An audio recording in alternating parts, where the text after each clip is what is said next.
자, 오늘의 시사평론, 시사평론가 리얼파트너스의 이승기 변호사 연결되어 있습니다. 자, 이승기 변호사님 안녕하십니까? 예, 안녕하세요. 예. 자, 오늘 첫 번째 이슈부터 좀 전해주시죠. 예, 오늘 첫 번째 이슈는 테러 없는 문-윤 갈등, 이제 법원의 시간입니다. 예.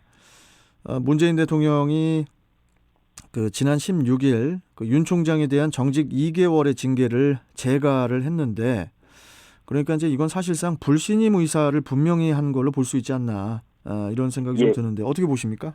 예, 맞습니다. 문 대통령이 이번 징계를 재가하면서 이런 말을 했습니다. 검찰이 바로 서는 계기가 되길 바란다. 검찰총장 징계를 둘렀던 혼란을 일단락 짚고 법무부와 검찰의 새로운 출발을 기대한다. 이렇게 얘기를 했고요. 예. 특히 이 자리에서 추 장관이 전격 사의를 표명했습니다. 그런데 문 대통령이 이 추 장관 본인의 사의 표명과 거치 결단에 대해서는 높이 평가한다. 앞으로 숙고의 수용 여부를 판단하겠다. 이렇게 말을 했는데요. 네. 이런 문 대통령의 언급들을 보면 결국 이번 징계 재가와 추 장관의 사의 표명을 계기로 그가 이제 전국을 뒤흔들었던 이 추미애 윤석열 갈등 국면을 여기서 끝내겠다라는 이제 확고한 의지를 내비친 것으로 보여집니다. 결국에는 이 한마디로 추 장관을 교체할 테니 윤 총장도 이제 그만 징계를 수용하고 거취를 결단해달라, 그런 메시지로 보입니다. 자, 그런데 윤 총장이 이번 징계에 대한 불복 의사를 고수를 하면서 법원에 집행정지 신청을 제기했다고 하는데요. 예. 상황이 계속 꼬이고 있는 그런 형국인데 어떻게 보십니까? 예, 집행정지 신청 외에도 이제 정직 처분의 취소를 요구하는 행정소송도 함께 제기한 상태입니다. 근데 지금 상황에서는 이 윤 총장 입장에서 사실 물러나고 싶어도 물러날 수 없는 그런 상황이 된 게 맞습니다. 이미 6개 징계 사유 중에서 4개가 인정돼서 이 검찰총장으로서는 헌정사 최초로 징계를 받았습니다. 여기서 징계를 받아들이고 물러나라는 거는 개인에게도 검찰 조직에게도 엄청난 불명입니다. 사실 윤 총장을 내보내려면 진작했어야 합니다. 지난 10월 국감 때 윤 총장이 추 장관에 대해 이제 작심 발언을 쏟아냈는데 그때가 어쩌면 마지막 기회였다고 저는 이제는 보고 있는데 윤 대통령이 임명권자로서 이 법무부와 검찰 간 다툼을 종결하겠다, 이렇게 말을 하면서 둘 다 물러나게 했으면 그때는 가능했을 겁니다. 그런데 이후에 추 장관이 윤 총장에 대한 6가지 징계 사유를 발표하고 또 직무정지 명령을 내리고 또 윤 총장이 이에 대해 불복해서 결국 법원이 윤 총장의 손을 들어주고 또 이번에는 여권 성향의 인사들이 중심이 된 징계위에서 징계 처분까지 내렸습니다. 내보낼 거면 최소한 이 명예롭게 나갈 기회를 줬어야 되는데 지금은 비리 총장이라는 오명이 씌워졌습니다. 윤 총장이 이런 상황에서 윤 총장이 스스로 나갈 거라고 생각한다는 게 어쩌면 이번 사안을 너무 안일하게 판단한 거 아닌가, 그렇게 보고 있습니다. 사실 문 대통령 입장에서는 이번 징계 재가와 또 추 장관의 사의 표명으로 추 장관과 윤 총장의 갈등이 이제는 문 대통령과 윤 총장 간 대결 국면으로 또 전환되고 있는 게 이게 또 상당히 부담스러울 것 같기도 한데 그래서 이제 최근 여권에서는 윤 총장에 대한 강경 발언이 또 계속 나오고 있어요. 예, 일단 윤 총장이 소송전에 들어간 만큼 이번 사태가 해결되기는커녕 오히려 장기화될 가능성이 높습니다. 특히 행정법원이 이 직무배제 조치에 이어 이번 징계에 대해서도 윤 총장의 집행정지 신청을 받아들일 경우에는 이 문 대통령 입장에서는 매우 곤혹스러운 입장에 처할 수밖에 없는데요. 만약 윤 총장이 법에 따른 불복 절차를 밟고 직무에 복귀해 업무를 한다면 사실 아무리 대통령이라 할지라도 어떻게 할 방법이 없는 겁니다. 결국 이걸 문제 삼으려면 법원의 결정이나 판결이 잘못됐다고 해서 이 사법부와 대립각을 세워야 되는데 이 삼권 분립 국가에서 이 사법권 독립은 핵심 중에 핵심인데 이 사법부와 대립각을 세운다? 여기까지 나가기에는 상당히 정치적 부담이 큽니다. 그렇다 보니까 여권에서는 윤 총장의 자진 사퇴를 압박하는 여론전을 펼칠 수밖에 없는 건데요. 최근 오선의 안민석 의원이 윤 총장의 법적 대응에 대해 이렇게 말했습니다. 윤 총장이 스스로 거취를 정하지 않고 대통령과 한판하겠다는 메시지를 보낸 것 같다. 어리석은 판단이다. 이런 말을 하면서 비판을 했는데요. 이런 입장이 지금 현재 여권의 이 주류 입장으로 보입니다.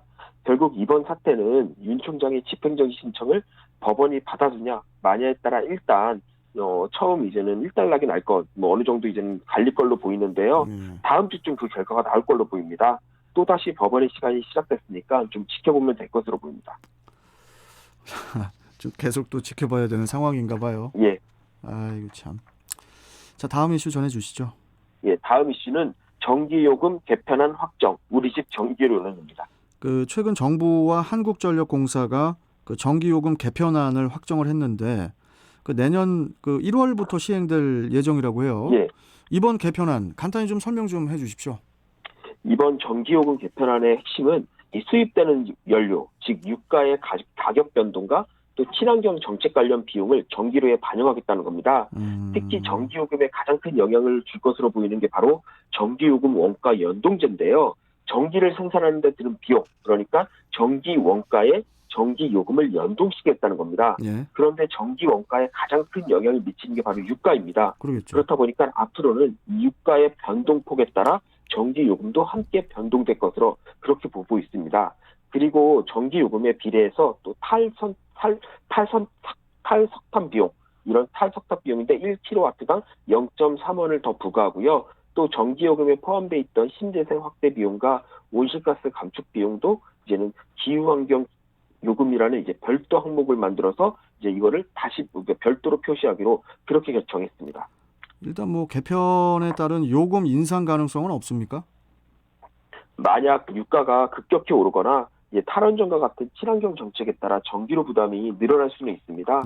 정부도 이러한 우려를 감안해서 연료비 상승폭을 이제 일정 한도로 제한하기로 했고요. 특히 유가 급등과 같은 이례적 상황에서는 전기요금 조정을 좀 유보하는 안도 이번 개편안에 함께 포함되어 있습니다. 그리고 또 하나 이제는 필수 사용 공제라고 해서 전기를 20kW 이하로 이제는 적게 쓰는 가구에 대해서는 일정 금액을 일괄적으로 깎아주는 그런 제도가 있습니다. 그런데 이 제도를 2022년까지 폐지하기로 했습니다.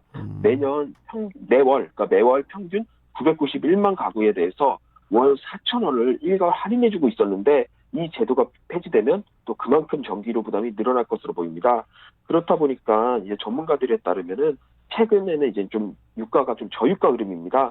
그렇다 보니까 당장 내년에는 전기세 인하 효과가 나올 것으로 보고 있습니다. 하지만 향후 코로나19 회복 상황에 따라 유가가 다시 올라가고 또 정부가 지금 확대하고 있는 신재생 에너지 사업이 본격화되기 시작하면은 결국 서민들이 체감하는 이 전기세 부담은 좀 다소 커질 것으로 그렇게 보고 있습니다.